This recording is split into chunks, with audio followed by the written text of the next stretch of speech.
All right, everybody, welcome to BO Boys for Tuesday, January 23rd. Fuck it, it's a raw feed. We're doing it live in studio. I'm Clayton. I'm Pat. So we have a special emergency episode of the BO Boys, Clayton, because the Oscar nomnoms were announced this morning, and we have to react to them. This is the emergency Oscar nomnoms reacts episode. Yes.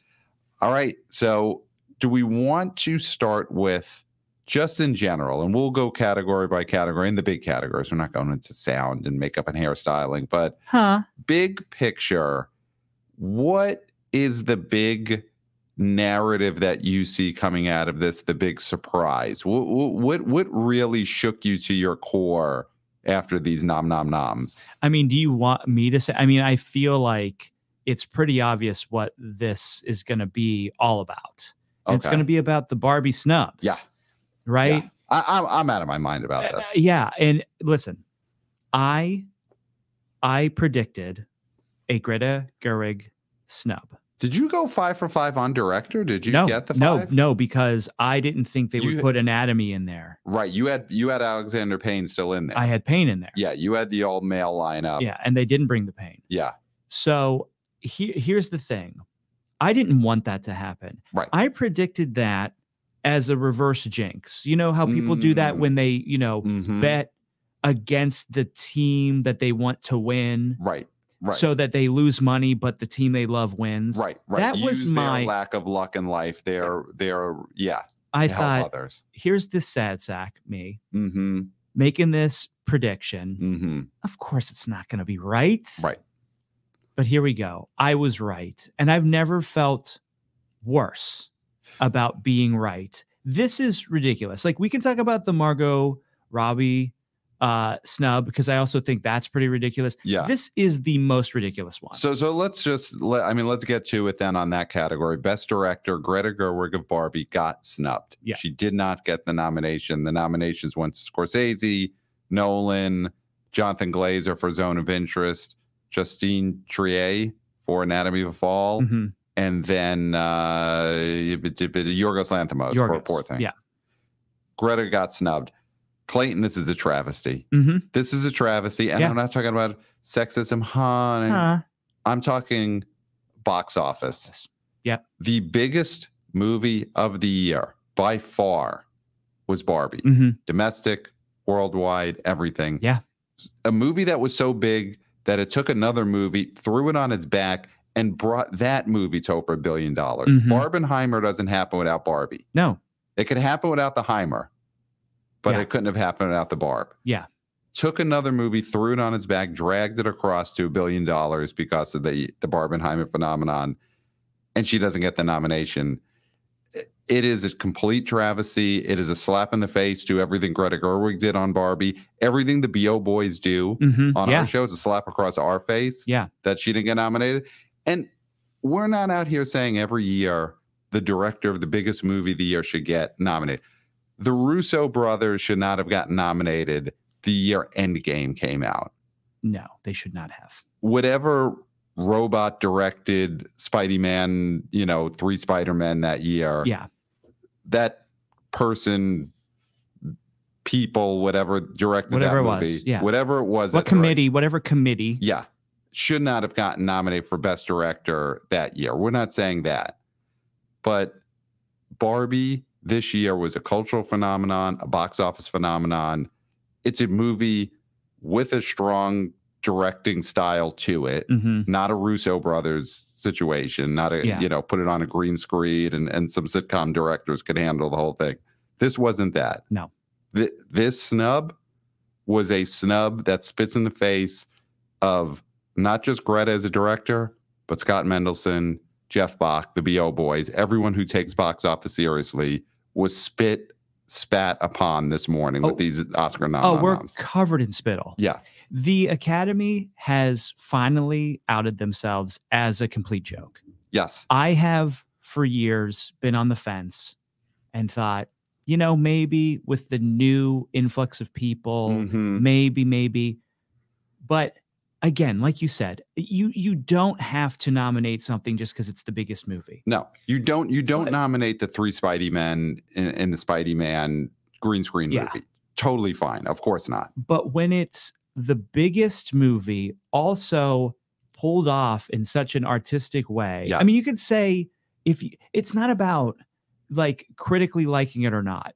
It is the undertaking. It is taking Barbie, which was an IP that had never been really maximized. I mean, had never been visualized in anything other than straight to video cartoons. Yeah.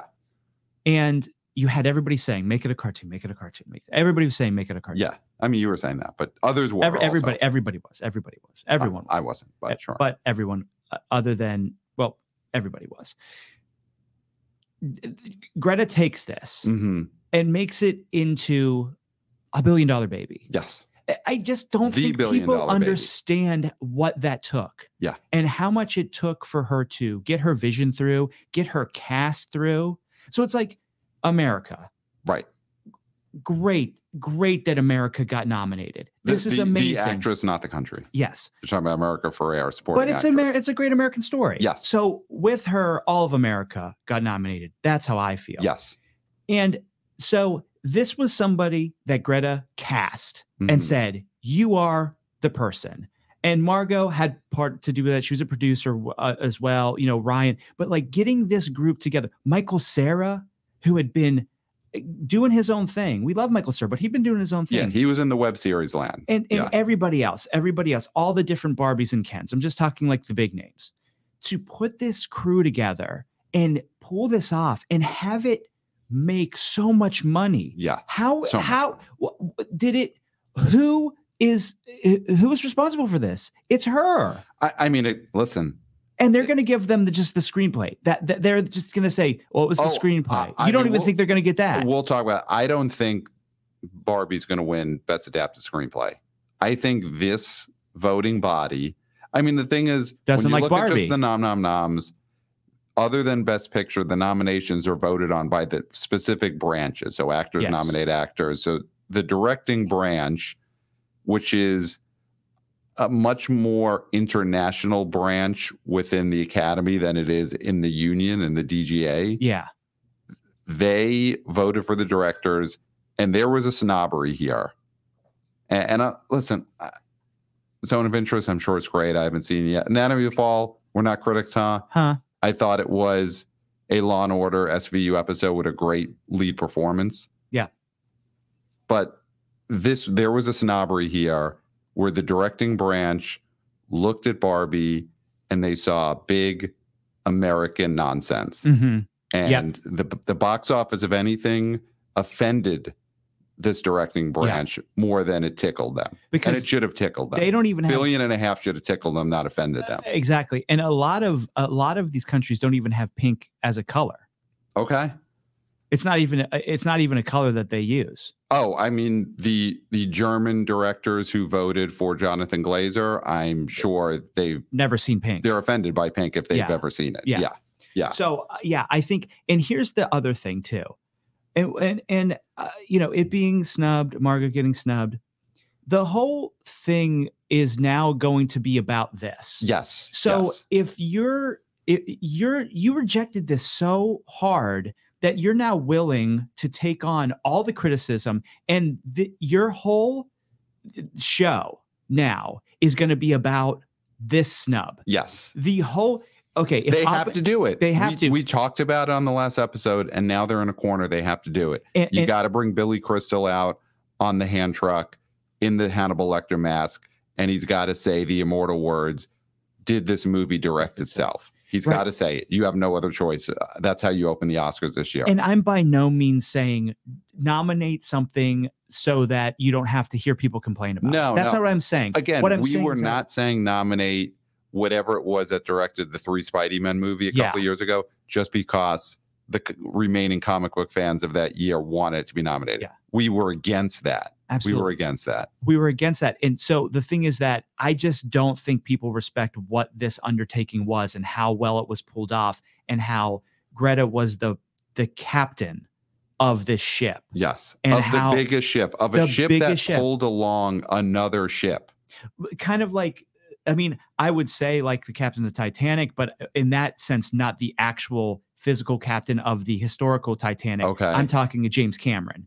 Yes. I'm talking that sort of thing is like James Cameron made that film the same way that Greta made this film, Yes. right? And they both made Bafa Bobo. Now, Bafa one is Bobo, one of yeah. the biggest ever, but Barbie is no small shakes. I mean, No. this to do this in this economy, in this cultural era we're in this movie going era we're in, to do what she did is really amazing and should be recognized.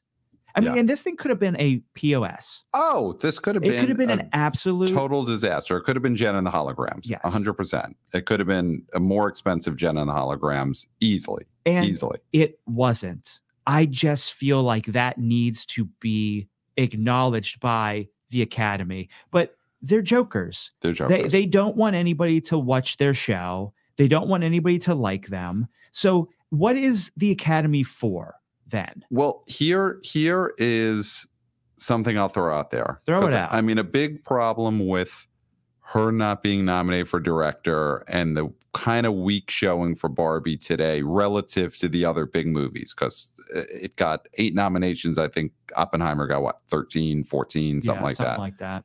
So the view going into this is Oppenheimer's going to win, as opposed to if you're looking at this telecast, you want it to be people tuning in because it's Barbie versus Oppenheimer, who will win. Yes. And so the directing nomination for Gerwig would have been making that more plausible. Yeah. But I'll throw this out there. Is there any chance of an Argo situation in that Ben Affleck got snubbed for director for Argo? And I think that sort of created a groundswell around that movie where part of why that movie won is a bit of a backlash that Affleck didn't even get the director nomination. Is there any chance that the voting on Oscar Day leads to Barbie winning because it's crazy that it didn't get the director nomination? Oh, or a at this spite point, win? Yeah, a spite win. Is there any chance of a spite win? Don't underestimate spite. I think there's going to be a lot of anger about this. I mean, there already is, and not just from the media, not just from people that I've talked to, but people who are going to be voting for these trophies. Yes, absolutely. Absolutely. Yeah. So we think that the big story of this is the Greta Gerwig director snub. Let's look at some other. Second biggest story is me being right about Annette Bening. I mean, let's get into it. Annette Bening got the Oscar nomination for Best Actress. Clayton, you're tickled by this. You're tickled. So Naiad got 2 acting nominations today. The swimming movie that I think all people knew about this movie is that they didn't want to have to watch it. And now people have to watch it. Because if it only got 1 acting nomination, if only Jodie Foster or Annette Bening got it, you don't have to watch it. But now people have to watch Naiad. Yeah, it would have been a Still Alice situation where it was like, we love her, Julianne Moore I'm speaking of. Right. She's going to get it. I don't need to watch this movie. Yeah. Because that was the one nomination it got. Right. But then she did win. So after the Oscars, people did have to watch it. Yeah, had to watch it. But then 2 nominations for this. And again, I'm not laughing at the body of work. I love Annette Bening. I think she's great. Right. I wish she would have won an Oscar so many years ago, so many times before. But we talked about this is a nomination that she has no chance of winning. So what was even the point of tacking this on? That's how I look at it. It's like, why nominate her for another Oscar that she's guaranteed to lose? It's almost mean. This was almost a mean Oscar nomination, Annette Bening and Naiad today, because she has 0 chance to win. And she's going to have to go out there again to make another. I mean, all it does is put her in Susan Lucci territory. Yes, that's terrible. She doesn't want to be in that territory. No. I mean, Lucci did end up winning. Lucci did win. Lucci did win, but that's what you get labeled as. Yes. If you're Annette Bening and you keep racking up these losses. Yeah, it's like Glenn Close. I mean, it's to nominate Glenn Close again now. Yes. would be an act of hostility. Yes. It's no longer an honor. She's guaranteed to win. Yeah, it's no longer, well, she was guaranteed to win for the wife and she didn't. Right. So that's the thing is, you cannot nominate Glenn Close again. That is cruel. Yeah. Yeah. All right. Yeah. This was this NIAD nomination for Annette Bening today was cruel. It was an act of violence. It's absolutely an act of violence. And it is unfortunate that, why don't you give this nomination to Greta Lee? Because it is a Best Picture nominee. It's a Best Picture nominee, yet why do you like this movie so much if you don't like any of the actors in it? It has only 2 nominations, Best Picture and Best Original Screenplay. This has to be the least. And I guess now that we have 10 picture nominees, you're going to get these situations where you could get Best Picture and not have a ton of nominations. Didn't that one Terribly Close and Extremely Loud? Extremely Loud. Didn't that get only a Best Picture? I feel like it might have. I mean, this is Extremely Loud and Uncomfortably Close. Yeah, two nominations is pretty low for a Best Picture nominee. Yeah. Though I think Coda won Best Picture and maybe only had 4, but that was a late surge. Yeah. Yeah. I mean, the Best Actress thing is, it was a crowded field, but Annette Bening is just a cruel choice to her. Yes. Because she's not going to win, and to just moviegoers because now they've got to watch NIAD. We have to. I mean, I'm sure the Zone of Interest is good. I don't know if it's good. I now have to see it, definitely, because director and Best Picture, which we knew it was going to be Best Picture, but if it didn't get that, and Sandra Hüller didn't get the other nomination, she didn't double dip, which I thought she would double dip. I could have maybe avoided that one, but now I got to watch NIAD and Zone of Interest. Yeah. Come on. Yeah. And Zone of Interest got what? 5 nominations, something like that. Like, that's the thing about Barbie today is Zone of Interest got almost as many nominations as Barbie. You know, Barbie got 8. Poor Things got more than that, got 11. You know, Barbie, 2 of those nominations were in the song category, so it just wasn't a super strong showing for the movie that, in an ideal world, is being looked at as the co-favorite to win Best Picture. And instead now it is clearly not going to do that. Okay, so sorry. Extremely Loud and Incredibly Close was nominated for 2. It was controversially nominated for Best Picture and Best Supporting Actor for Max von Sydow. Oh, wow. Didn't remember that. Did not remember 2011. That was 2011 release. Is Max von Sydow is not alive today. Right, he's no longer a going concern to get another Oscar nomination, is he? I can't imagine that that's the case. March 2020. Okay. Wow. Okay, we won't go there. We won't go there. That one. Okay, so Best Picture is not really worth talking about because we both nailed it, and there was no other options. I mean, maybe Spidey cartoon, but we know for sure that it was a pretty chalky Best Picture nominations. It was exactly as we predicted.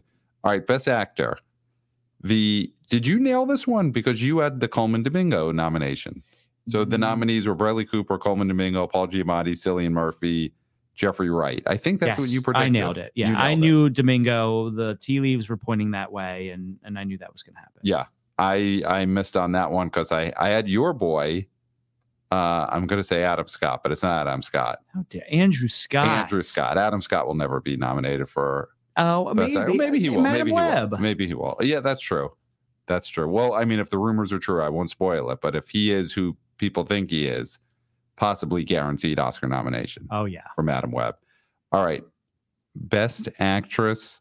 We talked about Annette Bening for NIAD. It's funny every time you look at it, right? Sandra Hüller, Carey Mulligan, Maestro, Emma Stone, Poor Things. Here's what I'll say. Other than the Annette Bening nomination, it's just cruel and unusual punishment for an actress. Carey Mulligan for Maestro.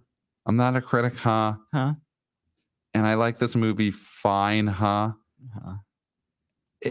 If you're just asking me who I would have rather seen, I think I'm taking Coop and Mulligan out of here and replacing them with other performances I like better. I mean, again, I just can't believe Margot Robbie didn't get the nomination for Barbie. I just feel like it's just wild. It's wild. Yeah, and that would have been, I think, the big story if the Greta thing didn't happen. If the Greta Gerwig thing didn't happen, not the Greta Lee thing. Yeah. I mean, it is a bad day for Greta's. Yes. Today. Not a great Greta day. No. Yeah, the Carey Mulligan one is, it is almost surprising. Maestro had, I think, 7 nominations today, and it's going to win nothing. It's going to win nothing, and it feels like the most disliked movie to have that many nominations. Oh, yeah. Because it's a lot. 7 is a lot. Maestro had almost as many as Barbie. Yeah. And no one seems to love that movie. I was talking to somebody about these nominations today who hadn't seen them. Yeah. And was talking about the Greta snub. They were shocked and then said, don't tell me Cooper got in. Do not tell me Cooper got in. I was like, no, Cooper did not get in. That's the way people feel about Maestro. And here's the thing. We love Bradley Cooper, so I don't want to join that parade of piling. He's one of the greats. He's a mensch. I mean, he's out there doing David Wayne Netflix series as a payback. I mean, he's a great guy, or a monster. We don't know, but I do think probably great guy, or monster. We don't know, or monster. We don't know, but I think he's not a monster. Okay, we don't know. We don't know, but he's a mensch. We could agree he's a mensch. Yeah, you could be a mensch and a monster. Yes. So we know that Bradley Cooper is a mensch, possibly a monster, but I don't think he is. But who knows? He could be. Either way, I don't want to join the pylon that, for whatever reason, is happening right now for Bradley Cooper. Of course, he's trying hard. Yeah. That's how people succeed. He's trying hard. He wants an Oscar because, of course, who doesn't want an Oscar? But all that said, I wouldn't have been shocked if Maestro got nothing coming at it. Like, if it got the total snub. I would be shocked if it got nothing, but I would be even more shocked if it won anything. I mean, that's what we're dealing with here. It's not going to win anything. So maybe sound. Well, Oppenheimer will win. I think Oppenheimer is going to win sound because they joined that together. So you're not going to get the split of the music one and the war one. Now it's going to be Oppenheimer all the way with the sound. So he's not even going to win that. So, like, again, the only thing that A Star Is Born won was the song. Yes. And he's not even going to win anything here. So, I mean, I do think there was a level of the try-hardness was off-putting, even to a group of people whose entire lives are try-hard. Yes, they're all theater kids. You have to try hard. If you cannot succeed in Hollywood if you don't try hard. And I'm not saying physical labor. I'm not saying, listen, people who work in coal mines, soot mines, like myself. Yeah. We work hard. Yeah. But it's a different working hard. Yeah. We're working hard, but we're not trying hard. Right. You're not. And they're trying hard, but they're not working hard. Yes. That's the difference. Yeah. So I don't want to join in the Bradley Cooper hate. Carey Mulligan, I didn't predict her. I mean, the Best Actress story is shocking that Margot Robbie didn't get the nomination. And it's, at this point, it feels like an even fight between Emma Stone and Lily Gladstone. I still think Lily Gladstone's going to win this. I think so. I think so. Because Killers isn't going to get shut out. Yeah. And everyone in that movie is basically pulling the campaign around her. I think on some level, Emma Stone's going to have to be careful about her campaigning. Oh, yeah. She's already got one. So I still think Lily Gladstone is the favorite. Although I will say Yorgos getting in on director means they are higher on Poor Things than we thought, maybe. Well, there's another category where I think that's going to pay off. Okay. Are we talking? Do we want to go there? Well, let's just talk screenplay real quick. So adapted screenplay, that's where I think Poor Things could win. Oh, okay. Because the nominees there are Barbie, so Greta Gerwig gets the nomination there. Oppenheimer, so Nolan gets it there. Poor Things is not Yorgos, but it is the writer of Poor Things. Yeah. And then Killers got snubbed. American Fiction is in there. Okay, great. And Zone of Interest got the adapted nomination. I think Poor Things could win adapted screenplay. I think Barbie is not going to win screenplay there. It's won a bunch of precursors, but it does feel like the Barbie love is pretty soft. Okay. And I think Poor Thing, either it's an Oppenheimer's sweep and they throw that screenplay for whatever reason because he took a 900-page book and didn't use everything in the book. Yeah. But I think Poor Things could win adapted screenplay. I mean, I think it's. We'll get to our predictions closer, but I think that's where the Poor Things love could pay off. I think it's one of those things where we always talk about this, and you see this sometimes where it's like, if it's not going to win Best Picture, where we give it Best Director, and then if it's not going to win either of those, we give it Best Screenplay. You know, like here are the movies we loved. Right. Let's spread the love around. Now, how true that actually is, and how that's how people think, we don't know. Right. But it sometimes shakes out that way. Right. And that's possible. If Poor Things to these voters is their number 3, then maybe that's what they give it. Is screenplay. Right. Yeah, we'll see. So let's go to supporting actor. The nominees were Sterling K. Brown, American Fiction, De Niro for Killers, Robert Downey Jr., Oppenheimer, Ryan Gosling, Barbie, Mark Ruffalo, Poor Things. So you had Ruffalo and I didn't. Yes, I had Ruffalo, but I had Dominic Sessa in the Sterling K. Brown slot. Had Dominic Sessa as well, which I can't be mad about Sterling K. Brown. No. He was so great in this movie. Yeah. And so much fun. It's always great to see a TV actor graduate to a higher level. I mean, that's seeing like Sterling K. Brown finally get an Oscar nom. It felt good to be wrong. Yes. Like I almost picked him, but then I didn't really trust the voters. I was like, I don't know. I mean, I know he got in at other places, but they made a good choice here. I think this is a pretty good lineup. Yeah, I love this lineup. I mean, supporting actor. Because Ruffalo got in, and that's such a fun performance. And I love Willem Dafoe, and I think he's very good in that movie, but Ruffalo is so much more fun of a performance. He's so fun in that. Yeah. And it's a comedic performance, which I think is refreshing to be nominated. I mean, if you look at the 5 here, you've got Ruffalo's a comedic performance. Gosling is a comedic performance. Sterling K. Brown is a light dramedy performance. I mean, that American Fiction is a comedy. Yes. I mean, we've said this previously. It's a sort of movie that doesn't get made anymore, which is a domestic movie that has comedic elements. Yes. You know, and then you've got Robert Downey Jr. in Oppenheimer, not a comedic performance. No. And De Niro, listen, great comedian, but he doesn't do the analyze in the comedian is what you were trying to say, right? Yes, yeah. with Jeffrey Ross. Written by Jeffrey Ross. Yeah. De Niro and Downey are the dramatic performances. I mean, who do you think, we're still a couple of months out. Do you think there's anyone in this list of 5 that is any challenge to Downey Jr. to win? No, because, RDJ, as we like to call him, is somebody who is making all the right speeches, is now Hollywood.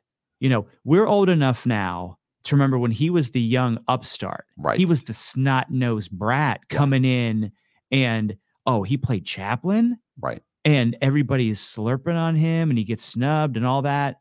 And it's like, now he is Hollywood. He is Hollywood, yeah. He's a guy that everybody knows. And, again, could be a great guy, could be a monster, who knows? But this is a coronation.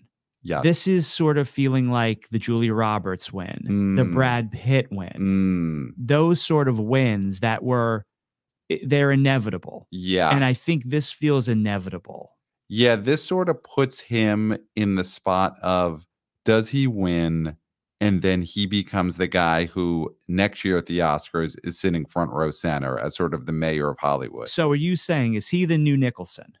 Because there's been a vacuum. There's been a vacuum. We thought Brad Pitt would fill it. And I guess he sort of has. He sort of doesn't want to go every year, it seems. Yeah. Hanks, I think, is more the, he's dad or grandpa. Yeah, he's not going to wear the sunglasses. Yeah. I could see RDJ wearing the sunglasses. I could see him winning this and then wanting to take that spot. This is what you do. The spot that Clooney never really felt right. Yeah. Yeah. I mean, I wish I was on camera right now, but I think the people who listen to this podcast can imagine my facial expression when you said George Clooney. Although, congratulations on Boys in the Boat. You have an actual decent sized hit. Yeah.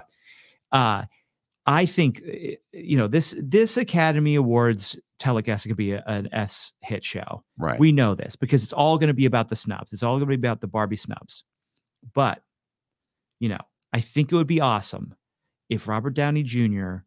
wins the Oscar. Mm-hmm. They cut to the crowd. Guess who's sitting in the center with the sunglasses?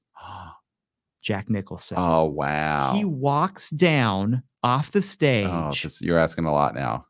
No, not Nicholson. Nicholson Downey. seated. Nicholson seated. Okay, walks down. Got it. There's a spot open next to Nicholson. Okay. Nicholson takes out another pair of sunglasses because he ain't taking Nicholson's sunglasses. Right. Another pair of sunglasses, gives them to RDJ. RDJ pops them on, and he just sits there for the rest of the show. Wow. Passing the torch. Sort of like That's how huge. Schwarzenegger walked past The Rock in The Rundown. Yes. Very similar to that. Yes. That is what I want to see. This might even be bigger than that. This is much bigger than that. Yeah.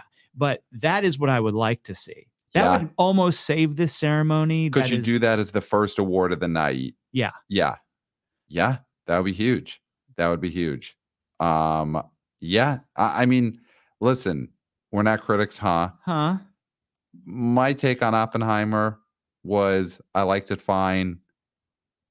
And I liked Downey Jr.'s performance in it. Mm-hmm. But I also thought his character was the least interesting part of the whole movie. And that I'm one of those, the last hour of the movie is kind of what I like by far the least. Mm-hmm. But this scenario you presented where Nicholson hands the sunglasses to Downey and has him sit front row center with him after Downey wins the Oscar is the first time I felt excited about Robert Downey Jr. winning an Oscar for Oppenheimer. There we go. I mean, see, it's not going to happen, but imagine there's no way that it would happen if he doesn't win. Yeah.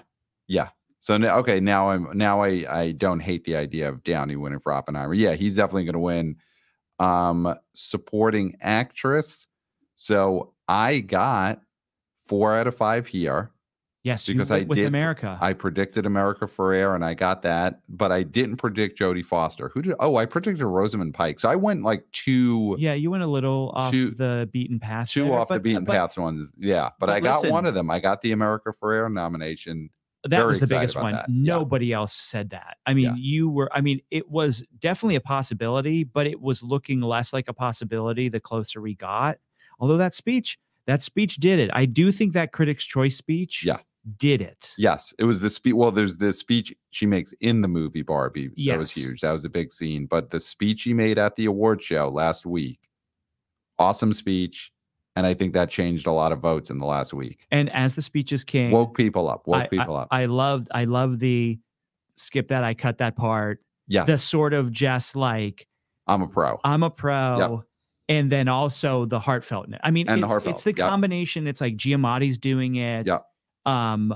And I think those are the sort of Downey's trying to do it, but he's really only pulling off. He's too smarmy. Yeah. He's just pulling off the one-liners that the Daily Show writers are writing for him. Yeah, absolutely. But here's what I'm going to say about this. This seemed like a slam dunk for Rudolph. For Randolph. For Divine Joy Randolph. Yeah. For a win. But now I'm thinking, there is a possibility that is not a slam dunk. Wow. Just because. Wow. As the speech is king, the speeches have not been spectacular. Okay. And you don't necessarily have to have spectacular speeches to win. We've seen this many times. I mean, like Renee Zellweger, her second time around when she won for Judy. No idea how that happened, but God bless her. I don't think the speeches were great, but it was inevitable. Right. I just think that this is more of a wide open category than we're giving it credit for. Right. You don't agree. I think this is the doinkiest of the 4 acting categories. It's doinkier than RDJ. Nothing's doinkier. And doinkier than Nolan winning for Best Director. There's nothing doinkier than that. Yeah, I think this is as doinky as Downey. I think Do not Divine Joy Randolph for the holdovers is so doinky. do not be surprised. And also, Blunt is in this category. I mean, if there's an So Oppenheimer, if Oppenheimer just sweeps, I could see Blunt coming in and stealing this. That would be so, and I get it. I get that Oppenheimer could win, 10, 11 Oscars that day. It just could. I'd be against it personally, but it could. Take this from the guy who called Annette Bening. This is my instinct. But I'm the guy who called America Ferrera get nominated.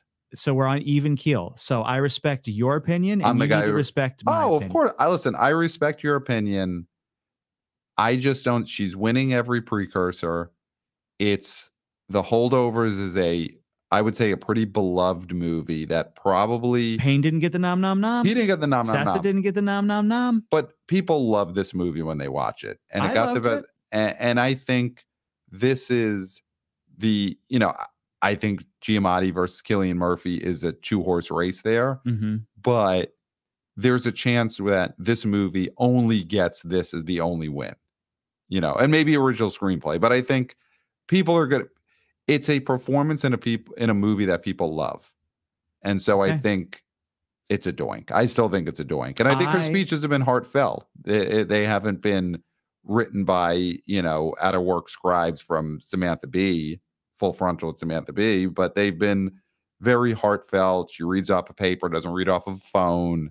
I think her speeches have been enough to make people want to keep voting for her. You can't read off a phone. Let's just jump to Best Actor because we haven't really touched on that in terms of it's Giamatti, Bradley Cooper, Coleman Domingo, Cillian Murphy, Jeffrey Wright. So nailed that. I nailed that. You nailed it. Do you feel, I mean, we'll get more into the actual prediction of the races, but do we feel like it's a pretty even 2-horse race? I guess you have Murphy ahead a little bit, but I mean, Cooper has no chance. Can you now admit that Cooper has no chance? Because you were on the Cooper. Yeah. Oh, I a month ago thought he had a chance to win. He's got no chance. No chance. No, it's a 2-horse race. There's only 2 people. I mean, I guess Jeffrey Wright could. Maybe, but I think Giamatti sort of edges him out in the same category in terms of, beloved character actor in a dramedy. I think Giamatti gets those votes ahead of Jeffrey Wright. I'm trying not to, to think with my heart, right? Right. Because honestly, with our heart, we'd have to vote for Pig Vomit. Yeah, Pig Vomit all the way. Yeah. So in my heart, I want him to win. But in my head, I am thinking without my heart that he is getting stronger as he goes. I mean, the in and out thing. No, I'm talking Giamatti. Oh, Giamatti. Yeah. The in and out burger thing. Great. That really sticking up for teachers, saying how much he respects teachers and how teachers are great and all that. Like just really hitting that note. Yeah. Where we all teachers taught me, Yeah. And we all agree that we should act like we respect teachers. Yes. And so he is really hitting it where we live. Right. Where it's like, yes, I also would like people to think I respect teachers. Yes. And so I think that's a great tact he's taking. He should take that all the way. Cillian, whatever. CM. Yeah. Cillian? Is there any chance it's Cillian? It could be anything. Yeah. But I'm just not enamored with that sort of personality. Right. And so it's coming off poorly to me, but it's obviously not coming off as poorly to everybody else. So we'll see. This is going to be like a sort of weird charm thing because I think that both performances have their strengths. And they're sort of very different performances. Right.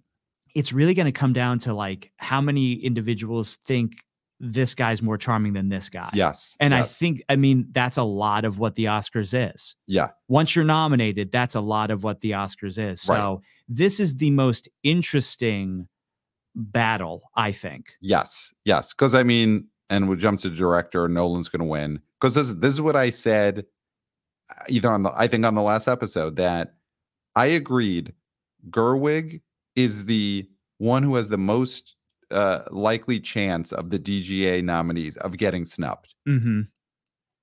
And at the same time, and I still think this, she's the only person who possibly could have won Best Director other than Nolan. Yeah. I think that somehow at this moment, I still think other than Nolan, she has the best chance of winning the Oscar for Best Director, even though she didn't get the nomination. I think agree. she has a better chance to win the Oscar for Best Director this year than Yorgos Lanthimos, Martin Scorsese, Justine Triet, and Jonathan Glazer. I think those four have no chance. Somehow Greta Gerwig, who didn't get the nomination, has like a 0.005% chance of winning the Best Director Oscar. I 100% agree. I think it's her 0.004% chance, everyone, the other four nominees with 0% chance, and then Nolan with that 99.006% chance. Which is like a rounding error. It's a rounding error. Yeah. And again, we're not critics, I don't agree with it. I almost find it disgusting that the person who got carried along, in the piggyback situation is going to win the Best Director, but it is what it is. He's going to win it. Yeah, it's like it's like listen, it's like Scottie Pippen got MVP. That's a great one. Yes. Or maybe, I mean, honestly, we're not big Nolan fans, so more like Horace Grant. It's like Horace Grant got the MVP. Yeah. Yeah. So. And that doesn't happen. That doesn't happen. It shouldn't happen. It shouldn't happen. Luckily, the Academy doesn't vote on the end of year basketball awards. And then Best Picture. Yeah, I mean, it's Oppenheimer unless there's some kind of Argo-esque groundswell for Barbie, which is possible. It's absolutely possible. It's absolutely possible that so many people looked at this as an act of disrespect. Yeah, I think the holdovers would have needed Payne to get the nomination. Yeah. For that to feel like a competitor here. Yeah. For Best Picture. And I don't think there's anything else. I mean, Poor Things got the most nominations, I would say, of the serious contenders, but it really just feels like Oppenheimer's going to win it. It's so funny because I know like you're supposed to vote with what you liked and thought was the best, but also a lot of the people that are voting are people who deal in stories and storytelling, right, and creating drama and making things interesting, conflicts. Wouldn't you then want Barbie versus Oppenheimer? I know. In a real way? Pass it up. Not in the way of like, well, they're both nominated for Best Picture, so it is, it's the same thing like Maverick last year. Right. Barbie is DOA right now, except for I think Billie Eilish is going to win for the song. Yeah. And that's it. Yeah, it's going to be that wins for the song. Yeah. And I mean, Diane Warren got another for the Hot Cheeto movie. I mean, it's another act of cruelty. That is cruel. Yeah. For the Hot Cheeto movie song. For the Hot Cheeto movies. Have you seen that movie? I have seen the Hot Cheeto song? Movie. I've seen the Hot Cheeto movie. I don't think I've heard the song.